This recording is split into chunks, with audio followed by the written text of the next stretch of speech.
हमारा गांव में एक छोटा सा स्कूल है जो कि बहुत साल पुराना है। स्कूल की हालत बहुत खराब है। बच्चों के बैठने वाली बेंच टूटी हुई है और उन पर दीमक लगी हुई है। ब्लैक बोर्ड पर दरारें पड़ी हुई हैं। साथ ही बारिश के मौसम में स्कूल की छत से पानी भी टपकता है। बच्चों, जल्दी से अपना होमवर्क चेक करवा लो। अभी बारिश होने वाली है, नहीं तो तुम्हारी कॉपियाँ भीग जाएंगी। बारिश में कॉपी भीग जाने के डर से सभी स्टूडेंट्स अपना होमवर्क चेक कराने के लिए टीचर के पास जाते हैं। टीचर सभी बच्चों का होमवर्क चेक करती हैं और उन्हें नया होमवर्क देकर घर भेज देती हैं। ठीक है बच्चों, कल सब अपना होमवर्क करके आना और अभी सीधे घर चले जाओ। कोई भी मुझे रास्ते में घूमता हुआ नहीं दिखना चाहिए, क्योंकि बारिश तेज होने वाली है और बारिश में भीग जाओगे तो तबीयत खराब हो जाएगी। ठीक है मैडम, हम सब स्कूल से डायरेक्ट घर चले जाएंगे। सभी स्टूडेंट घर चले जाते हैं और उनके जाने के बाद मैडम भी स्कूल के सभी दरवाजे और खिड़कियां बंद करके ताला लगा देती हैं और अपने घर चली जाती हैं। सबके चले जाने के बाद तेज बारिश होती है और साथ ही आंधी तूफान भी आता है। तेज तूफान के चलते स्कूल टूटकर नीचे गिर जाता है। अगले दिन जब मैडम स्कूल आती है तो देखती है कि स्कूल पूरी तरह से खत्म हो चुका है। लो, अब यही देखना बाकी रह गया था। जैसे तैसे करके हम लोग इस स्कूल में काम चला रहे थे, अब तो वो भी नहीं रहा। अब बच्चों को कैसे पढ़ाऊंगी? टीचर गांव के मुखिया के पास जाती है और उनको इस बारे में बताती है। मुखिया जी, हमारा स्कूल तूफान की वजह से टूट गया है। हमें स्कूल के लिए नए बिल्डिंग की जरूरत है। क्या आप हमारी कुछ मदद कर सकते हैं? मेरे पास तो इतने पैसे है नहीं कि मैं नई बिल्डिंग बनवा सकूं, पर हम लोग सरकार से स्कूल बनवाने के लिए अर्जी दे सकते हैं। आप एक अर्जी लिख दीजिए, मैं उस पर साइन करके गांव प्रधान की मुहर लगाकर कार्यालय में जमा करवा दूंगा। ठीक है? टीचर स्कूल की बिल्डिंग बनवाने के लिए एक एप्लीकेशन लिखकर मुखिया को देती है। मुखिया उस पर प्रधान की मुहर लगाकर उसको अपने नजदीकी सरकारी ऑफिस में जमा कर देता है। कुछ दिनों के बाद एक सरकारी इंजीनियर स्कूल का नक्शा बनाने और जगह का मुआयना करने गांव में आता है। ये लीजिए मैम, मैंने नए स्कूल का नक्शा बना दिया है। मैं इसकी एक कॉपी ऑफिस में जमा कर दूंगा। जैसे ही सरकार की तरफ से बजट पास होगा, नया स्कूल बनने का काम शुरू हो जाएगा।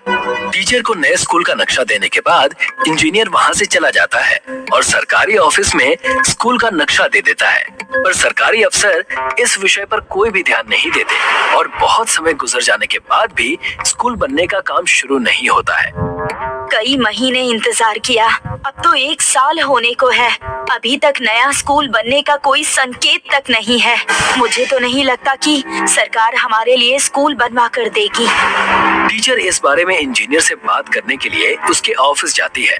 आइए मैडम, बैठिए, मैं आपके पास ही आने वाला था। सर, वो हमारे स्कूल की बिल्डिंग का काम कब से शुरू होगा? 1 साल बीत चुका है। बच्चों के भविष्य का सवाल है।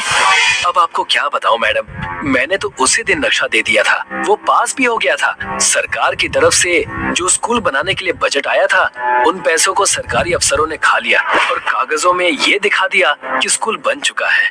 अच्छा, तो ये बात है। सरकारी अफसरों से और उम्मीद भी क्या की जा सकती है? इन लोगों ने तो बच्चों के भविष्य को भी नहीं छोड़ा। कम से कम इस स्कूल का पैसा तो छोड़ देते, बेचारे बच्चों का भला हो जाता। मैं माफी चाहता हूँ मैडम, आपके बच्चों का भविष्य खराब हो गया, पर इसमें मेरी कोई गलती नहीं है। मैंने तो अपना काम कर दिया था। नहीं, मैं इतनी आसानी से बच्चों के भविष्य को खराब नहीं होने दूंगी। स्कूल की बिल्डिंग नहीं बनी तो क्या हुआ? मैं पेड़ के नीचे बच्चों को पढ़ाऊंगी, पर मैं उनकी पढ़ाई नहीं रुकने दूंगी। अगले दिन से टीचर सभी को एक बड़े पेड़ के नीचे पढ़ाना शुरू करती है।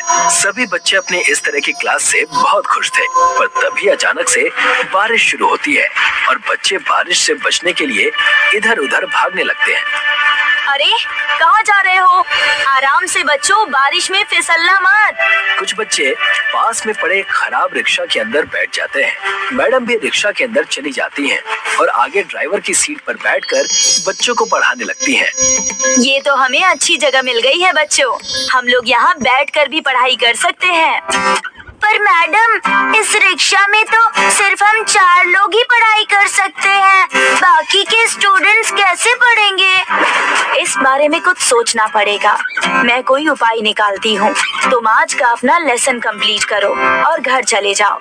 मैं कल तक नए स्कूल का इंतजाम करती हूँ। सभी बच्चों के जाने के बाद मैडम एक रिक्शा मैकेनिक के पास जाती हैं। मुझे बच्चों के लिए एक नया स्कूल बनाना है। क्या तुम मेरी मदद कर सकते हो? मैं रिक्शा मैकेनिक हूँ मैडम, कोई बिल्डिंग बनाने वाला मिस्त्री नहीं हूँ जो आपके लिए स्कूल बनाकर दे दूँ। मुझे रिक्शा का ही स्कूल बनाना है, पत्थर का नहीं। इसीलिए तो तुम्हारे पास आई हूँ। रिक्शे का स्कूल? पर कैसे? मैंने तो आज तक कभी भी रिक्शा का स्कूल ना देखा है और ना ही सुना है। पहली बार आपके मुंह से ही सुन रहा हूँ। मैडम, मैं गरीब आदमी हूँ, ये देखकर आप मेरे साथ मजाक तो नहीं कर रही? और अगर मजाक नहीं कर रही हैं, तो आप खुद ही बता दीजिए कि रिक्शा का स्कूल कैसे बना सकते हैं। देखो, वहाँ पर बहुत टाइम से कुछ खराब रिक्शे पड़े हैं। क्या तुम उन सभी को जोड़कर एक ऐसा रिक्शा स्कूल तैयार कर सकते हो जिसमें मेरे सभी स्टूडेंट्स एक साथ मिलकर पढ़ सकें? अच्छा, तो ऐसी बात है। आपने पहले क्यों नहीं बताया? ये तो मैं अच्छे से कर सकता हूँ, आप सिर्फ मेरा कमाल देखते जाइए।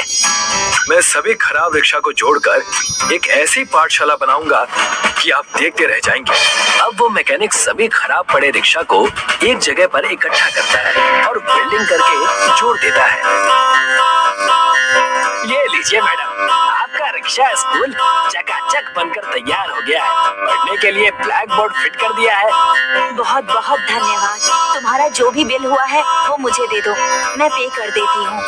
कैसी बात कर रही है मैडम आप बच्चों के भविष्य के लिए इतना कुछ कर रही हैं और मैं इतना भी काम फ्री में नहीं कर सकता क्या? और वैसे भी मेरी बेटी सुधा को तो आप ही पढ़ाती है ना। ठीक है, फिर मैं चलती हूँ।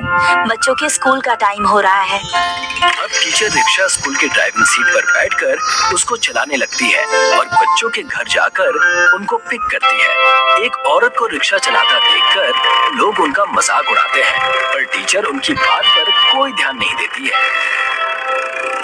अरे वो देखो, औरत रिक्शा चला रही है। अब टीचर सभी स्टूडेंट को उनके घर से पिक करती है और सभी को रिक्शा स्कूल के अंदर पढ़ाती है और छुट्टी होने पर सभी को घर पर ड्रॉप कर देती है। सभी बच्चे भी मन लगाकर पढ़ाई करते हैं और एग्जाम में टॉप करते हैं। ये देखो बच्चों, हमारे स्कूल के बारे में न्यूज़पेपर में आर्टिकल छपा है। सभी ने टॉप किया है, इसलिए सभी स्टूडेंट्स को नई क्लास के लिए शुभकामनाएं।